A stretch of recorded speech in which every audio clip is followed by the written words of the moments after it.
కొడంగల్ నియోజకవర్గం మీడియా మిత్రులకు అదేవిధంగా ప్రజలకు నా యొక్క నమస్కారం.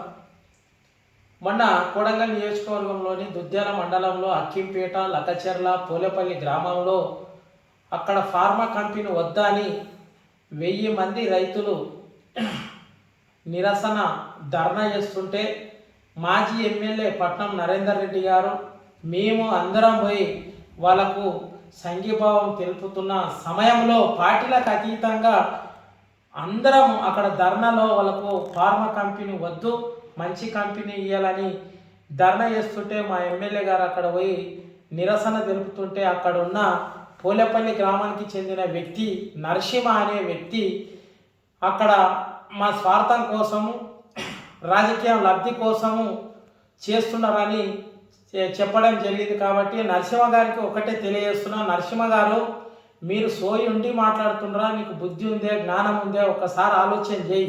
మన 3 గ్రామంలో 3000 ఎకరాలు ఫార్మా కంపెనీకి తీసుకుంటున్నటువంటి తిరుపతి రెడ్డి గారికి, అదేవిధంగా సీఎం రేవంత్ రెడ్డి గారి ఫార్మా కంపెనీ వద్దని అక్కడ రైతులు మీడియా కావచ్చు, ఎలక్ట్రానిక్ మీడియా, సోషల్ మీడియా వాళ్ళు అందరూ ఇల్లు తిరుగుకుంటూ గ్రామంలో తిరుగుకుంటూ అక్కడ ఉన్న రైతుల యొక్క విషయాలు తెలుసుకుంటూ ఈరోజు మీడియాలో మాట్లాడుతుంటే నీకు సోయి లేదా?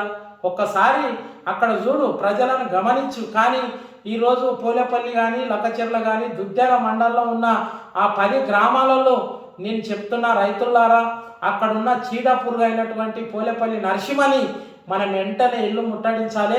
ఇటువంటి విషయాలు నీవు ఓకే పోలేపల్లి నరసింహ గారు, నువ్వు తిరుపతి రెడ్డిని, రేవంత్ రెడ్డిని నీ యొక్క మంచి నాయకుడు అంటావు కదా, ఇదే విషయాలు తీసుకపో, మంచి కంపెనీ తీసుకురా. నువ్వు చెప్తే వింటారేమో కదా, తిరుపతి రెడ్డి వింటారంటావు. తిరుపతి రెడ్డి దగ్గరకు పోయి నీవు ఫార్మా కంపెనీ వద్దానా, మంచి ఐటీ హబ్ లేకుంటే అమెజాన్ కంపెనీ వేద్దాము, నేను రైతులను ఒప్పిస్తానని అదేవిధంగా అట్లా మాట్లాడు. ఎందుకు మాట్లాడవు? లేదంటే ఇంకోటి మాట్లాడినాడు. కేటీఆర్ గారు తెలంగాణలో ఈరోజు ఐటీ అంటేనే కేటీఆర్ అన్న. కేటీఆర్ లేనిది హైదరాబాద్ లేదు, వాస్తవం అయితే. కానీ ఒక్కసారి దృష్టిలో పెట్టుకో, కేటీఆర్ అన్నాను కానీ మా నరేందర్ అన్నాను కానీ గిట నువ్వు తిట్టినంత మాత్రాన తిరుపతి రెడ్డితోనో కానీ రేవంత్ రెడ్డి గానితోనో కానీ నరసింహ హైలైట్ అవుతావని కాదు. దయచేసి పోలేపల్లి నరసింహకు హెచ్చరిస్తున్నా, నరసింహ గారు నీవు ఏదైతే ఉంటే రైతుల కోసం కొట్లాడు. ఆ రోజు పార్టీలకు అతీతంగా బీజేపీ కానీ, కాంగ్రెస్ కానీ, సిపిఎం కానీ, ఎంఐఎం అందరు కలిసి రైతులు రోడ్డు మీద ధర్నా చేస్తే మా పట్నం నరేందర్ అన్న పోయి మేమందరం పోయి సంఘీభావం తెలిపి ఫార్మా కంపెనీ వద్దు, మంచి ఐటీ హబ్ తేవాలని అక్కడ పిలిపియడం జరిగింది. శాంతియుతంగా ధర్నా చేస్తున్నాం. కానీ అక్కడ ఉన్న పోలేపల్లి నరసింహ ఏదో లబ్ధి కోసం, అతని రాజకీయం కోసం తిరుపతి రెడ్డినో రేవంత్ రెడ్డి నేను ఎంత ఆపోజిట్ పార్టీని తిడితే నేను హైలైట్ అవుతా అనే ఉద్దేశంతో ఈరోజు రైతులను మబ్బు పెట్టడం జరుగుతుంది. పోలేపల్లి నరసింహ గారు నీకు ఒక్కటే చెప్తున్నా, నువ్వు మా ప్రభుత్వం ఉన్నప్పుడు నిన్ను బెదిరియలే. నువ్వు ఒక వార్డు మెంబర్ కాదు, ఎంపీటీసీ కాదు, నిన్ను ఎందుకు బెదిరిస్తాం? లేదంటే తుపాకీతోనో పెట్టి బెదిరించిన నువ్వు అంత ఫైల్మాన్వా? నువ్వు తుపాకీ పెట్టేటంత ఫైల్మాన్వా? నువ్వు ఎందుకు వండు మాటలు మాట్లాడుతున్నావు? దయచేసి ఎస్సీ, ఎస్టీ, బీసీలు, మైనార్టీల భూములు ఉన్నాయి కాబట్టి అక్కడ దయచేసి మంచి కంపెనీ ఏపీ నీకు దమ్ము ధైర్యం ఉంటే, ఇది చేత కాదు కదా అని నన్ను పిస్తోల్తో పెట్టిర్రు, అది పెట్టి నువ్వు పెద్ద మనగడం అనుకున్నావా నరసింహ? నీది నువ్వు చక్కగా చూసుకో, నీ ఇల్లు చూసుకో.